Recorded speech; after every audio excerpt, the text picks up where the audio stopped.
xogayaha xidhiidhka gobolada iyo degmooyinka ee xisbiga mucaaradka ee Ucud Cabdiqani Ibrahim Salaf oo waraysi gaar ah Saab TV ku siinayay xarunta xisbiga ee magaalada Hargeysa ayaa ka hadlay cabashooyinka ka dhanka ah dawladda hoose taasi oo madaxweynaha Soomaaliland Muuse Biixi Cabdina ka hadlay maalintii shalay ahayd waxaanu madaxweynaha u soo jeediyay in cabashooyinka isi soo taraya ee sidana wax laga qabto waana kan Cabdiqani Ibrahim Salaf oo ka hadlaya arrimahaasi waxa ilaahay mahadii mar hadduu madaxweynuhu horta qiraal ka bixiyay markii koobaad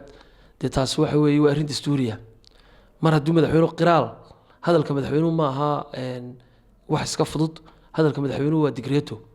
haddii uu madaxweynuhu qiray in dawladihii hoose ay dalkii dhibaato ku hayaan taa macnaheedu waxa weeye waa digreeto madaxweynuhu soo saaray haddaba waxa loo baahan yahay ma aha hadal uun in meeshu ay noqotee waxba hadal ka bedeli maayo dawladaha hoose dhibaatada jirta waxaanu leenahay madaxweyne horta marka koobaad wasaaradda arrimaha guduhu waa wasaarad ballaaran nin culusna uu hayaa laakiinse wasaaraddu way ka ballaaran tahay qof iyo lababa dawladaha hoose waxay u baahan yihiin wasaaradda la yidhaahdo wasaaradda dawladaha hoose oo dawladaha hoose ee dalka maamusha isla markaana ku daba gasha shaqada waayo kuma filla wax hoos timaada wasaaradda arrimaha gudaha inay dawladaha hoose ay maamusho waayo waxbay ka qaban leed waanu dhahnaa faashilka ka yimi nimankani markii lala xisaabtami waayay waxay doonaan bay sameeyeen iska daa maayaradii iyo kuwii madaxdii sare dawladaha hoose joomitirradii ayaa maanta bangalooyi waaweyn ka dhistay Hargeysa xoolihii ummadda ee wadooyinka lagu dhisi lahaa ee jidadka dhir lagaga beeri lahaa ee magaalada lagu nadiifin lahaa ee drainage lagu sameyn lahaa ee caruurta garoomo loogu sameyn lahaa ay kubadda ku ciyaaraan loogu sameyn lahaa xaafad kasta cusbitaal gaar ah oo ay leedahay lagu sameyn lahaa MCH oo gaar ah dadkan magaalada xaafad kasta oo gaar ah loo sameyn lahaa lacagtii horta mayl waxay gashay guriyo iyo hanti gaar ah oo muddadii loo igmaday ay dhaafeen dibna aan loogu cusboonaysiinin sharci darri ku fadhiyeen hadalka madaxweynuhu waa digreeti waa in sida ugu dhaqsaha badan loo kala diraa nimanka guudee qaranka madaxweynaha waan ku taageersanahay waanu ku mahadsan yahay madaxweynuhu inuu yidhi inay yaroo maayari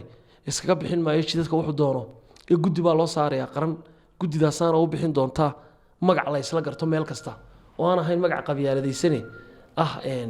magac caadi ah oo ansaxa marka waxaan leeyahay taa madaxweynuhu ku mahadsan yahay ilaahay baana garansiiyey waxaan leenahay madaxweynuhu waa inuu ku dhiiradaa waxa ka qabashada dhibaatooyinka halakiyay dawladaha hoose maanta Hargeysa gudaheeda iska daa uubaale oo koonfurka xiga Hargeysa